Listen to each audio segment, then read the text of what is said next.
नमस्कार, मैं चंदन कुमार और आप देख रहे हैं अपना पसंदीदा चैनल अंगवानी।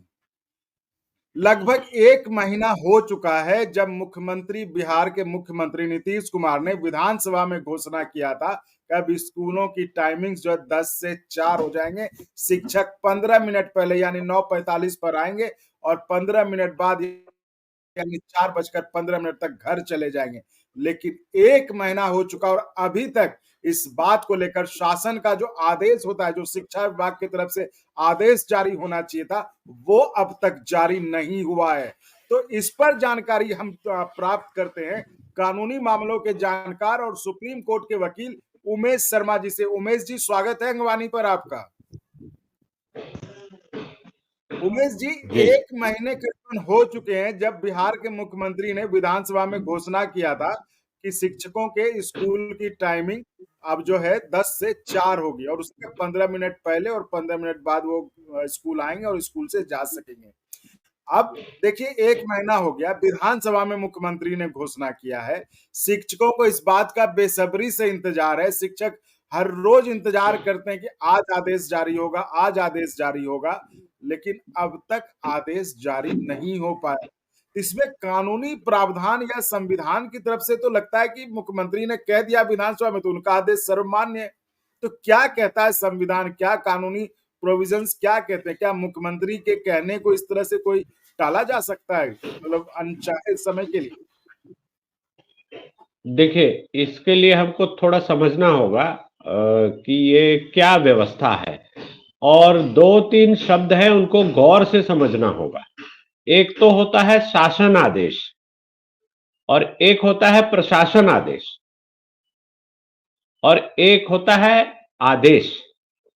तो इन तीनों को समझते हैं। जैसे आपने जो बताया कॉन्टेक्स्ट, उसमें मुख्यमंत्री साहब ने विधानसभा में घोषणा कर दी, ये ऐसा होगा। तो वो घोषणा उन्होंने की है, वो रिकॉर्ड होती है, प्रोसीडिंग्स रिकॉर्ड होती हैं और वो मैटर ऑफ रिकॉर्ड हो गया। उसके बाद शासन का आदेश इस पर आना चाहिए।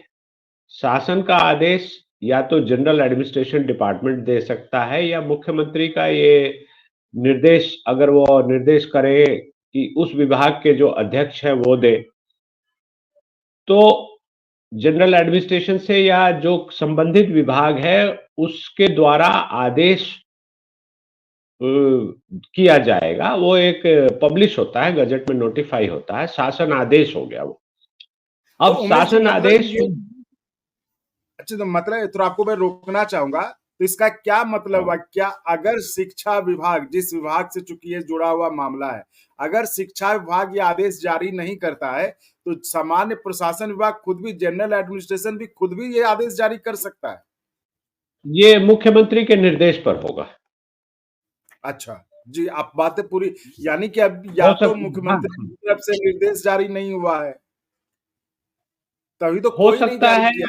हाँ, देखिए, ये जो आप विषय कह रहे हैं, ये राजनीतिक विषय है जो प्रशासन का रूप लेता है। तो अब इस प्रशासन के रूप लेने में 2-3 प्रक्रियाएं हैं। एक तो होता है विधेयक।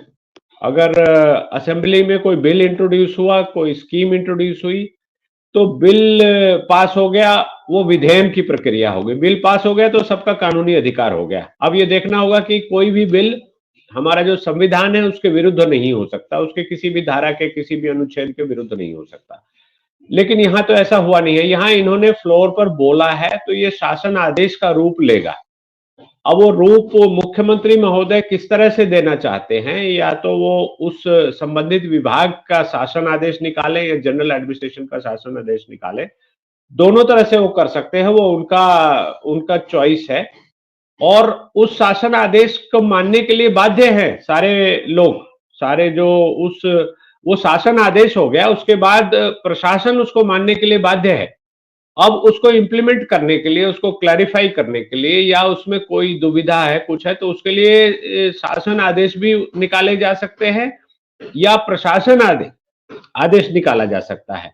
यहां समझिएगा कि शासन आदेश ऊपर है, प्रशासन आदेश उसके नीचे है। शासन आदेश अगर आ गया है तो प्रशासन आदेश उसको क्लैरिफाई कर सकता है या अपने पदाधिकारियों को, अपने ऑफिसर्स को ऑर्डर देगा कि आप ऐसे-ऐसे कीजिए, ये कीजिए, इस स्कीम में ऐसा कीजिए। अगर कोई स्कीम नहीं है तो शासन आदेश जो भी कहता है उसका अनुपालन करना होगा। वो बाध्य है उसके लिए, वो मना नहीं कर सकते। अब चूंकि यहाँ पर शासन आदेश नहीं आया है जिसकी प्रतीक्षा हो रही है, हो सकता है प्रशासन को लगे कि मुख्यमंत्री अपने इलेक्शन में बिजी है या कोड ऑफ कंडक्ट हो गया या कुछ भी हो गया, तो उनके वक्तव्य के अनुसार शासन आदेश नहीं आता है तब तक प्रशासन आदेश निकाल सकता है। ऐसा कुछ नहीं है। ये जो व्यथा लोगों की है ये जेन्युइन है, क्योंकि एडमिनिस्ट्रेशन ऐसे ही चलता है, सबको पता है कि ऐसे ही चलता है। इसको समझना समझाना कुछ लोगों का काम है, लेकिन चलता ऐसे ही है। अगर वक्तव्य मुख्यमंत्री ने दे दिया है, मान लीजिए ये तो सदन में दिया है, सदन जी के जी। बाहर वो मान लीजिए कहीं भाषण देते हुए किसी मंच से कोई घोषणा कर दे, हम्म। तो वैसी दशा में भी शासन आदेश ही आएगा। वो अच्छा। जो घोषणा कर गए हैं उसकी शासन आदेश आएगा। और चूंकि यहाँ पर तो इन्होंने सदन में किया है तो इसकी महत्व इसका ज्यादा है, क्योंकि ये ऑन रिकॉर्ड हो गया। वो जी प्रोसीडिंग्स रिकॉर्ड होती है, वो इम्प्लीमेंटेशन के लिए जाती है, शासन आदेश निकलेगा या प्रशासन को बोला जाएगा कि अब आप संबंधित प्रशासन से इससे आदेश निकालिए, इसको इम्प्लीमेंट कीजिए। अब प्रशासन आदेश निकाल के अपने अधिकारियों को, पदाधिकारियों को, अपने लोगों को कैसे डील होगा, कैसे क्या-क्या अहर्तताएँ होंगी, क्या-क्या इसकी इम्प्लीमेंटेशन की पॉलिसी, बहुत सारी चीजें, छोटी-छोटी चीजों को रूल ऑफ लॉ इसी को कहते हैं। ये सब कुछ बाध्य किया जाता है, प्रशासन द्वारा आदेश दिया जाता है, जो सचिवालय में बैठे हैं या किसी संबंधित जिले को अधिकार दिया गया है, तो जिलाधिकारी या जो जिला शिक्षा अधिकारी हैं, वो प्रशासन की ओर से आदेश निकालेंगे। तो और इसमें ऐसा होना कैसे, चाहिए, नहीं हो रहा। तो अब इसमें कैसे समझे? अब मान लीजिए मुख्यमंत्री जी ने विधानसभा में कह दिया, अब इसके आदेश अब तक जारी हुए नहीं है, इसको कैसे समझे, क्या कहें कि ये मतलब अफसर की हठ धर्मिता है, इसको माने या क्या कहें इसे? मतलब एक सामान्य तौर पर जो हाँ, हाँ, परिपाटी है, हाँ, वो होना ये चाहिए कि आदेश सामान्य जारी हो। हाँ, सामान्य तौर पर तो मुख्यमंत्री महोदय ने कहा है, तो मुख्यमंत्री महोदय के जो जो उनका सचिवालय है, उनको तुरंत इस शासन आदेश को निकाल देना चाहिए, या लोगों को पता करना चाहिए कि ये शासन आदेश ऐसा कोई बना है, नहीं बना है। क्योंकि जो इलेक्टेड रिप्रेजेंटेटिव होते हैं, उन सबको एक्सेस होता है इन चीजों को पूछने का, जानने का और जनता को बताने का। जो हमारे यहाँ एमएलए, एमएलसी होते हैं, उनको अधिकार जी होता है ये जानने का।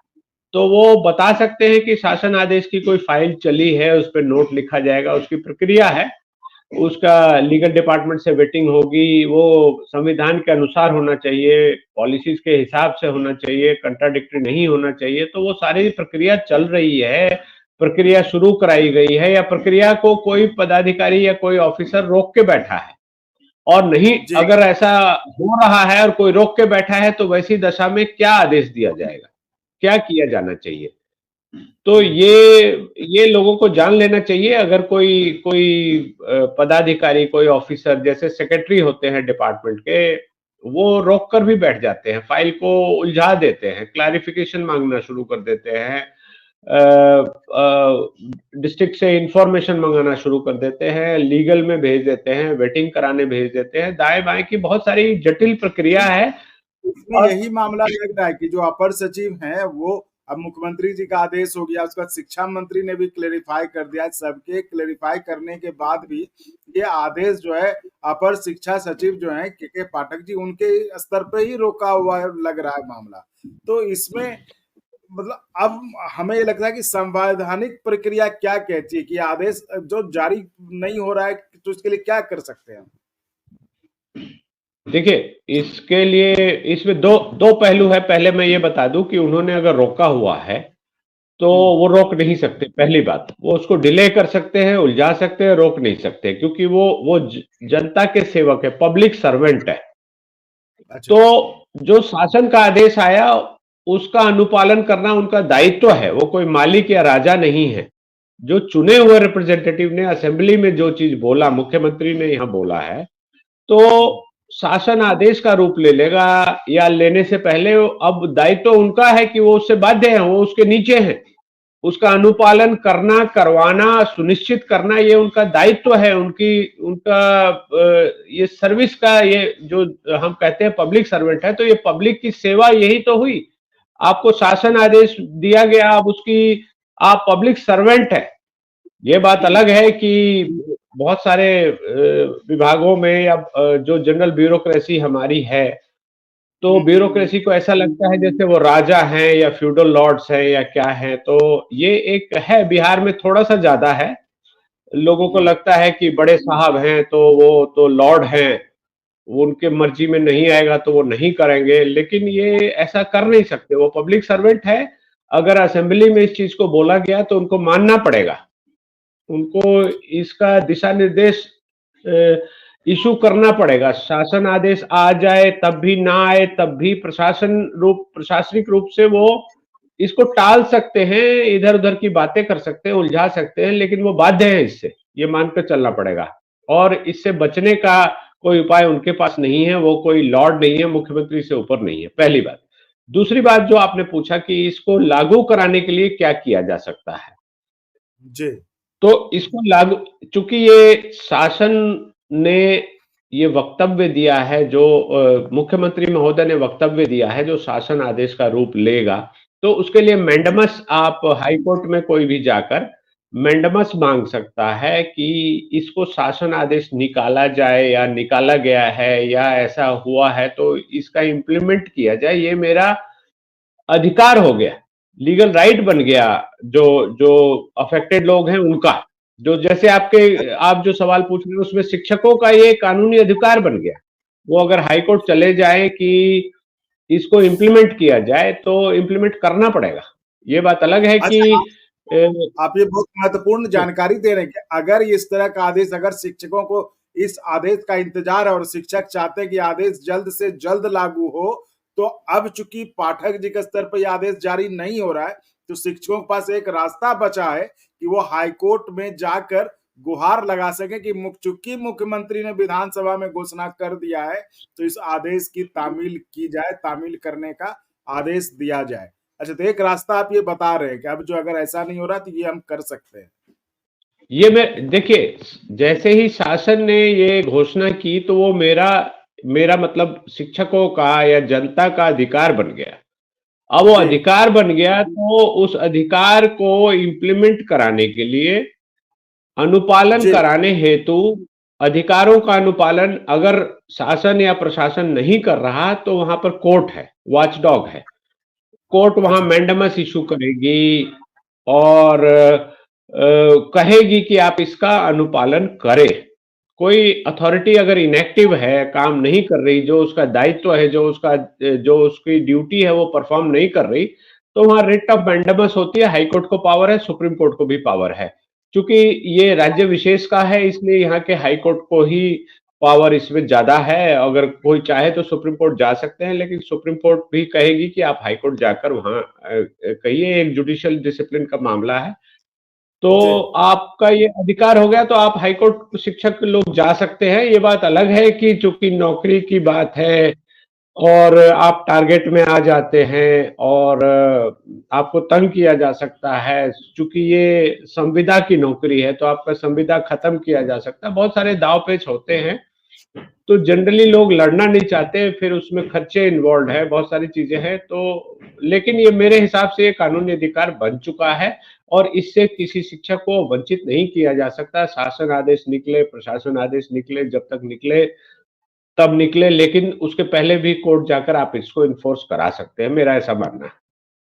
तो ये थी हमारी खास बातचीत कानूनी मामलों के जानकार और सुप्रीम कोर्ट के वकील उमेश शर्मा जी से, जिनका साफ साफ कहना है कि अगर मुख्यमंत्री ने विधानसभा में घोषणा कर दिया है और आदेश शिक्षा विभाग के स्तर पर जारी नहीं किया जा रहा है, तो उन शिक्षकों के लिए जिनको बेसब्री से इंतजार है इस आदेश का कि स्कूलों की टाइमिंग पहले की तरह 10 से 4 हो जाए, उनके पास एक रास्ता है वो है कोर्ट का, कानून का, कि कोर्ट में जाकर गुहार लगा सकते हैं वो, कि चूंकि मुख्यमंत्री ने आज घोषणा ऐसा कर दिया और इसकी तामील नहीं हो रही है, इसकी तामील एक अफसर रोके हुआ, तो वो वहां से उनको राहत मिल सकती है। और देर सवेर, चाहे आज हो कल हो, पाठक, मतलब उमेश शर्मा जी ने यह भी कहा कि पाठक राजा नहीं है, महाराजा नहीं है, वो पब्लिक सर्वेंट है। ये नहीं भूलना चाहिए उनको, वो पब्लिक सर्वेंट है, और जो ऐलान मुख्यमंत्री ने विधानसभा में किया वो पालन करना ही होगा। आज न कल उनको पालन करना ही होगा, क्योंकि वो पब्लिक सर्वेंट है। तो बहुत बहुत धन्यवाद उमेश जी चर्चा में जुड़ने के लिए, और ये महत्वपूर्ण उपाय शिक्षकों को बताने के लिए कि वो ऐसे हालत में क्या रास्ता अख्तियार कर सकते हैं। जी धन्यवाद। और अगर आपको अच्छा लगा तो एक बार और आपको मैं कहना चाहूँगा कि आप इसको प्लीज़ सब्सक्राइब और शेयर करते रहें, ताकि हमारा भी मनोबल और सपोर्ट बना रहे।